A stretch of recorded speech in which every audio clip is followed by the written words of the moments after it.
Yeah. So you came into the city here tonight? Yes. Yeah? You're not from Manhattan, are you? No, from the Bronx. Oh, the Bronx? The Bronx. And you don't need a visa to get into New York, do you? No, you don't need a visa. You don't need special permission? No.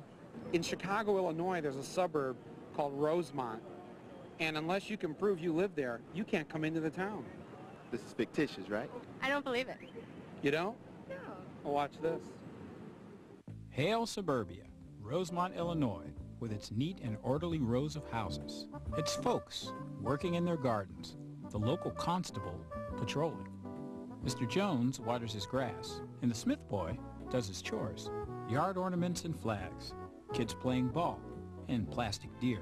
Rosemont also has other things, like a city-built guardhouse with armed city cops at the city limits. You know, to keep people who aren't residents the hell out of there. They block off their town with an electronic gate. And it's surrounded by a long iron fence everywhere else. While most gated communities are on private streets paid for with private funds, Rosemont is a public neighborhood. These are public streets, those are public cops, and it's paid for with public money. Private gated communities are a fact of American life. Some 30,000 neighborhoods nationwide have tried battling crime fears with walls, gates, and private security forces. But Rosemont uses public funds to keep non-Rosemont residents from entering their city. Why? Maybe it has something to do with their neighbor to the southeast. Chicago.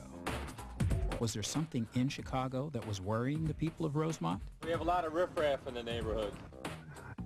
Did Chicago somehow pose a threat to them? Don't want riffraff around, right? How could Chicago be the problem? Last year, before the Rosemont gate went up, there were no murders in Rosemont, no attempted murders, no arson, no rapes, no bank robberies, not even a drug bust. So what pushed the good people of Rosemont over the edge? What made them surround themselves with iron fences and a guard gate? Was crime so bad that you think you needed the gates? Well, the last major crime thing that I know of that happened in the village is a bicycle was stolen. The people of Rosemont certainly do seem to be afraid of something, though. Well, I was watching TV last night. I think it was Eye to Eye, and they had they call it home invasion now. Home invasion? Yeah, it's a crime where they go right into the house when you're home, and point guns at you and rob you. Once the gun's in your face, you give up a lot of stuff real quick, right? That's the newest form of crime, by the way, in case you didn't know that. Home invasion. Home invasion. I wasn't familiar with that. Home invasion? You and I can't even take a Sunday drive in this town. And if by some quirk you did get in, the cops will follow you to where you're going. Have you heard any complaints about people being stopped or followed in here? Yes. So people do get followed? Yeah, my son did, as a matter of fact, because he had a rental car. Another friend of mine who came through, the squad followed him to my driveway.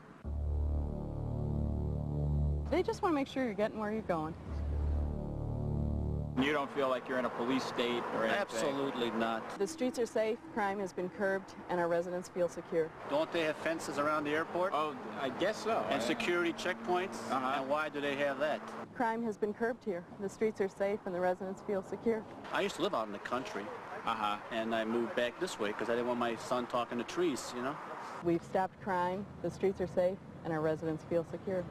While the Rosemont people were feeling just great about keeping out folks from Chicago and anywhere else, we thought we'd give them a taste of their own medicine. We set up our own gate just a few yards away from the Rosemont police and checked up on Rosemonters who were going into Chicago.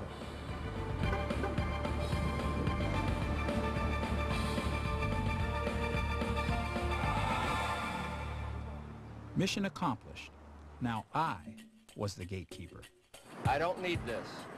We don't need any help. I'm gonna lift the gate. I want to get out of here. No help. Everything is fine. Do you have anything inside this car here in these tinted windows that we might need to see? Well, the best man and the bridesmaid. How you doing, sir? Hey, he didn't answer my questions. It was time to get on the radio and dispatch our TV Nation patrol car to check him out. TV Nation 1, looks like we got a Rosemonter headed into Chicago. Please follow.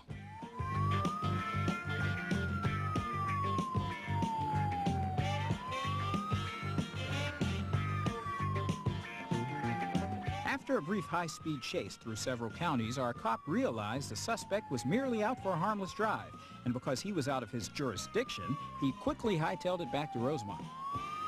Meanwhile, back at our checkpoint, the real cops showed up. You're going to have to remove this. Yes. For the simple fact that you're obstructing traffic. Oh, I see. We were obstructing traffic, whereas they were providing security. I guess it's all in how you see it.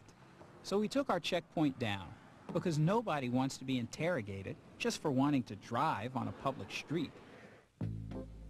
They say fences make good neighbors, but when it comes to the gate in Rosemont, only the people on one side decided to put it there. And if you're thinking about putting a fence around your town, remember this: while you're fencing others out, you're also fencing yourself in.